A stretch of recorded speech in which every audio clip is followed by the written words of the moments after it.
Wapenzi waumini, khutba yetu ya leo yazungumzia umuhimu wa kuitumia vizuri akili, na ndio wanavyoni wa malezi wakaigawanya akili mara mbili. Wakasema kuna uqulun tartaqi, kuna akili zinazopanda kila leo zinazidi kuimarika, wa uqulun tahwi, na kuna akili kila leo zinashuka. Miongoni mwa neema ambazo ni common kwa wanadamu wote ni akili. Wanadamu wamepewa sifa yao moja, ni akili, na yule ambaye atakuwa na upungufu wa akili, huyo ni mmoja katika wagonjwa wanaougua kwa wanadamu. Lakini kila mwanadamu sahihi amepewa akili, na akili ndiyo chombo kenye kumfanya mwanadamu awe karibu na Allah tabarak wa taala. Hata hizi ibada hatokalifishwa yule ambaye hana akili, hata sheria hatokalifishwa yule ambaye hana akili. Manatu tashrii au takalif ziko kwenye nini? Akili ya mtu. Ndio utakuta sharti ya kwanza ya mtu kuabudu ataambiwa mwenye akili, mwendawazimu hajapewa. Lakini pia akili Allah tabarak wa taala akajailia ndiyo tofauti ya mwanadamu na mnyama, kwa sababu mwanadamu anafanana na wanyama kwa mambo mengi. Ndio Mwenyezi Mungu hata katika kueleza neema zake akatuambia mata'an lakum wa li an'amikum, mkashirikishwa katika kula kustarehe, ni kwamba haya ni yenu nyinyi na wanyama, lakini tumetofautiana na wanyama kwa akili. Mmoja katika mufakirina asema, mimi hujijua kwamba mimi nipo pale ninapotumia akili nikafikiria, kwa sababu kama situmia akili mimi sina tofauti na yule asiyejijua mwendawazimu au mnyama. Lakini mimi hujijua ni mwanadamu salama pale ninapofikiria kutumia akili yangu. Bali baadhi ya mufassirina wakasema sifa kubwa aliopewa mwanadamu kwa umbile lake ni sifa ya akili. Pale Allah aliposema laqad khalaqnal insana fi ahsani taqwim, tumemuumba mwanadamu katika umbile zuri zaidi. Wanasema umbile zuri ni akili, ndilo umbile zuri zaidi alokuwa nalo mwanadamu, akashinda viumbe vyote vingine. Ndio wakati wa khilafa wa mmoja katika maamiri wa Daulatul Abbasiya, kama sikoseni, Al-Walid bin Abdul Malik, alikuwa na mshauri wake akitwa Muhammad al-Hashimi. Huyu Muhammad al-Hashimi alikuwa ni mtu kichwa sana, kiasi ule kiongozi katika ushauri wake amemweka kwenye baraza la washauri wake. Kuna watu kiongozi ni washauri wake, wanampa idea zao ambazo nzuri zaidi zikamsaidia katika uongozi. Sasa huyu Muhammad al-Hashimi alikuwa akitoa rai na kuwa ni rai saib razin. Siku moja yule amiri akampata Muhammad al-Hashimi yuko down sana, kila wakikaa kwenye vikao hana rai anaotoa, kimya. Akamshtukia, akaona mbona huyu amebadilika. Akamuita pembeni, akamwambia kuna tatizo gani? Sina. Akamwambia hapana, nakujua wewe rai zako ndio zanisaidia sana mimi, lakini naona akili yako imelala kabisa, una tatizo gani? Akamwambia habari kubwa kiongozi. Kuna nini? Asema unga ulizidi maji. Kivipi? Asema mimi siku moja nimekaa na mke wangu kwenye bustani yetu nzuri, mwezi ule Lailatul Badri, usiku ule full moon, napiga kwenye maua na nyasi za green zile, nikamsifu mke wangu baada ya kuangalia mwezi, alafu nikamwangalia yeye, nikamwambia usipokuwa mzuri kuliko mwezi fa anti talik, umeachika. Usipokuwa mzuri kuliko mwezi basi wewe umeachika. Lengo lake anakusudia wewe mzuri kuliko mwezi. Mwezi haukushindi wewe kwa uzuri. Mwanamke akasema ndio leo akaamua kunifurahisha, kumbe alikuwa atakunipa talaka ya ustaarabu, talaka bila ugomvi. Mwanamke yule akajiandaa, anamwepuka huyu bwana hashtuki. Wanawake mahodari kwa Akaenda naye mpaka siku za eda zikaisha. Mara ona watu wake wamekuja, wafunga mizigo, atoka. Kuna nini? Amwambia nimemaliza eda. La nini? La talaka. Lini? Uliniambia usipokuwa mzuri. Hivi mimi mwanadamu nitakuwa mzuri kuliko mwezi kweli? Si uliniacha? Muhammad sio zero, negative zero. Akili imekuwa haifanyi chochote, hana mahaba, mkenda zake, hatoi ushauri wote. Akamwambia basi hili tatizo ndogo ungenieleza. Yule amiri akakusanya wanavioni, akawarushia hili swali, mwasemaje kiti chake na Muhammad al-Hashimi? Huyo kuna mtu alimwambia mkewe, in lam takuni ahsana min al-qamari min al-badri fa anti talib. Je, vipi? Wale mashekhe wote akamwambia thalathatun jidduhunna jidd wa hazluhunna jadd. Iko wazi hiyo, mambo matatu hayana mzaha. Ukisema kiukweli yamekuwa, ukisema kimzaha imefanya nini? Moja ni talaka, ukitoa imetoka hiyo. Na ile negative zero pia ikaenda, ikawa ni point Lakini amiri yule anaumia, jua kwamba mmekosa mtu mimi. Akamwona mzee mmoja nyuma kule katika wale wanavioni, akamwambia shekhe, sijasikia kauli yako.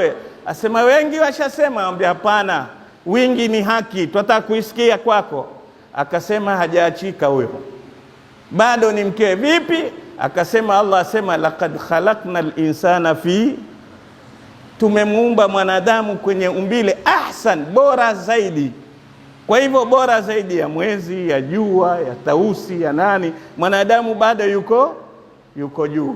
Muhammad al-Hashimi akateremsha pumzi, mambo yakaendelea. Ninachokusudia, una chombo muhimu, usikichezee. Leo sisi twazichezea akili. Leo watu zichezea akili. Wampata mtu na akili yake nzuri haijaingia kitu, akwambia kwamba stress. Sasa akili iko safi, imechefuka. Je, ukiitia na moshi alafu ukipiga hii kidogo nakaa, ilipokuwa safi ilichefuka. Je, ukipasha na moshi? Tumeelewana? Urongo, hakuna moshi utakaotengeza akili ikae vizuri. Wazidi kuiharibu wewe, wazidi kuiharibu. Hii akili ndicho chombo kikubwa. Ndio utakuta katika dharuriyatil khams, katika yale mambo matano ambayo Muislamu umeleta sheria ni kulinda mambo matano. Moja ni hifdhul aqli, ni kuhifadhi akili yako. Ndio utakuta kila chenye kuchefua akili Allah amekiharamisha. Wakumbuka Mtume sallallahu alaihi wasallam, siku moja amekuja mtu kutoka Badia huko mbali, akaja kwa Mtume atakawasia, ausini ya Rasulullah. Mtume alimwambia neno moja tu, la taghlab. Yule bwana akasema, mimi nitakawasia, labda kuniambia fanya hivi, unje janna, fanya hivi, Akarudia tena, ausini ya Rasulullah. Qala la taghlab. Qala ausini ya Rasul. Qala la taghlab. Faraddada, hadithi yatuambia faraddada mirara. Mtume akarudia mara kadhaa, kila akimwambia niusie, Mtume anambia usikasirike, kata hasira, ondosha hasira. Kwa nini? Wanasema wanavioni wa malezi, akili ni kama jua au mwezi, na hasira ni kama kupatwa. Unapoingia kwenye akili ni kama jua lilopatwa. Jua likipata khusufu au mwezi ukapata kusufu, itakuwa halionekani tena. Na akili ikija hasira, ile akili inasimama, haifanyi kazi tena. Kwa hivyo, kwa kuwa hasira inaachisha akili kufanya kazi, Mtume akaiharamisha. Usiendelee na hasira. Ukikasirishwa, fanya sababu za kuondosha hasira. Mpaka akaonyesha shujaa ni yule mwenye kumiliki hasira zake. Laysa shadidu bisara, innama shadidu man yamliku nafsahu inda alghadab. Hajakuwa shujaa yule mwenye kupambana na mereka na mangumi, hapana. Lakini shujaa ni yule ambaye ataweza kumiliki hasira zake pale wakati amekasirika. Ni kuonyesha kwamba hii akili lazima ihifadhiwe, na chochote chenye kuchefua haitakikani, kwa sababu ni kiungo muhimu katika maisha ya mwanadamu. Allahu tabarak wa taala kazijalia hizi akili ni katika neema za bure mlizopewa. Tuna neema 5 wanavyoni wa malezi wazitaja za bure: akili, lakini pia moyo unapiga mara 100,000, hulipii, bure. Kwa siku moyo wako unapiga mara 100,000. Ibrahim al-Faqih, mmoja katika wanavyoni wa Azhari Sharif, asema moyo wa mwanadamu kwa siku ndani ya masaa 24 unapiga mara 100,000 bure. Ungeambia wewe ufinye sikio ndio moyo upige, si ungepoza vidole hivi vingote, lakini wapige wenyewe tu bure. Lakini pia hewa ni katika neema ya bure.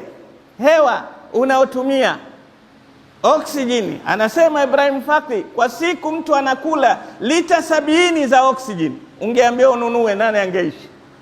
Lita 70, na ulimwengu ndio huo, na oksijeni sasa zimepanda, ingekuwaje? Ungekwenda wapi wewe? Lita 70 kila siku, lita 700, astaghfirullah, lita 700 kwa kila siku ununue. Nani angenunua lita 700 kwa siku? Neema ya bure hiyo. Kwa hivyo kuna mambo tumepewa kwa kuwa ni bure, hatuoni thamani yake. Leo watu wengi kwa gharama kubwa wanazipiga vita akili zao. Gharama kubwa leo inayotumika ni kupambana na akili isifanye vizuri. Wanatumia hela nyingi kuliko hela wanazokula kwa ajili ya riziki ya kutengeza mwili wao, ni chache kuliko gharama inayotumika ya kupambana na akili. Subhanallah. Na Allah tabar, ingekuwa ni mwanayo wampa pesa wiki nzima huzipoteza, ungempa tena wewe? Lakini watu wanazichezea akili na Allah bado anawaneemesha.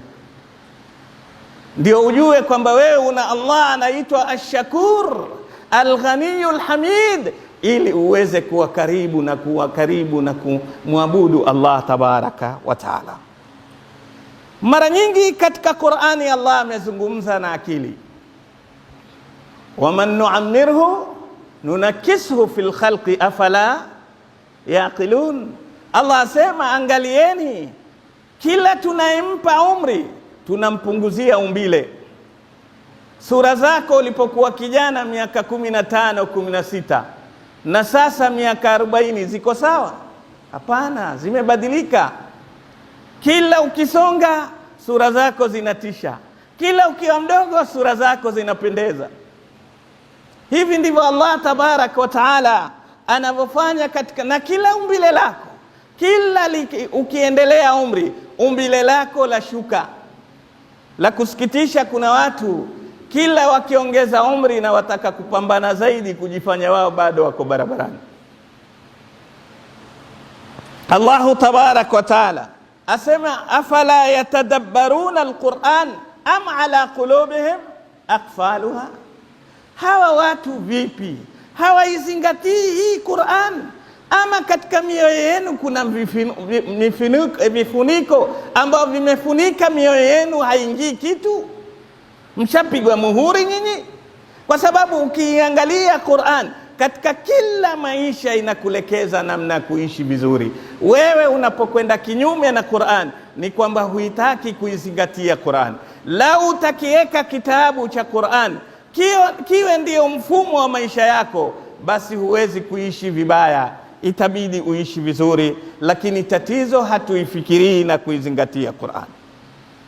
Allahu tabarak wa taala katika Qur'an asema, inna fi khalqi samawati wal ardi wa ikhtilafi al-layli wan nahar la ayatin li ulil albab. Katika kuumba mbingu na ardhi, hii ardhi ukiangalia miujiza yake yatosha kukwambia kuna Mungu. Ardhi hii tunaotembea na vishindo vyote, magari juu na nini, na imesimama ngumu, kila kitu chapita juu yake, lakini jani laini mvua ikipiga linapasua ardhi. Subhanallah. Unazika mbegu ndani ya mchanga, jani lile linaloanza kutoka laini na linapasua ardhi mpaka likajitokeza, mahindi yangu mashallah. Lakini wewe wakanyaga ardhi na upasui ardhi. Yatosha kukwambia kuna Allah.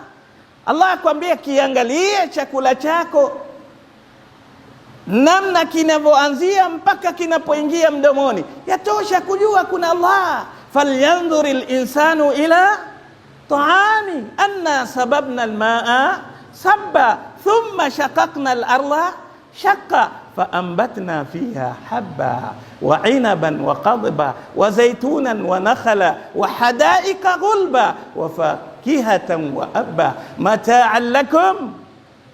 Zote hizi wewe kaa mezani unapokula, so delicious, so delicious. Ilianza vile so delicious. Iangalie ile tembe ilianzia wapi ya mchele, imetoka wapi mpaka ikakufikia wewe. Yatosha kuwa wewe umheshimu Allah. Basi angalau vipindi 5 kwa siku pia vya kushinda, angalau kumtaja Allah mara 100 kwa siku pia kushinda, kusema astaghfirullah pia kushinda. Kazi kubwa hii ungeachiwa wewe, lini ungekula wewe?